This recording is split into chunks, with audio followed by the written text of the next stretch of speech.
Зачем? Дам парати. Am venit să mă te închid. De nu schimbă-te coranul, de ramură de spini. Oricând noi împărate și oricum vei fi sosit, când suntem către pace, eu îți zic, bine ai venit. Despre partea închinării însă, Doamne, să ne iați. Dar dacă eu vrea cu astea, ce război că să ne ceați. De-o fi una, de-o fi alta, ce spreși și pentru noi, bucuri și le-am duce toate, de pace, de război. Cum? Când lumea e deschisă, a privi gândești că poți, ca întreg aliot mamă să se împiedice de un ciort? O, tu nici visezi, bătrâne, câți în calele mi s-au pus. Tată floare ce-ai vesit, ai întregul ai pus.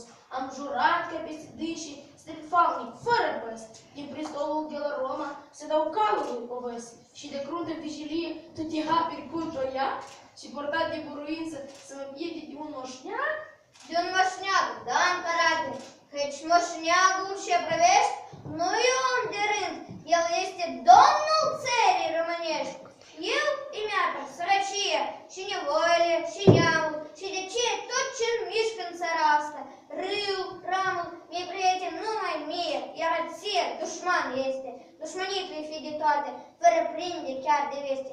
N-avem ori de răiubire, de mășie, eu un zid, care nu se înfiorează de-atâta faimă poezit.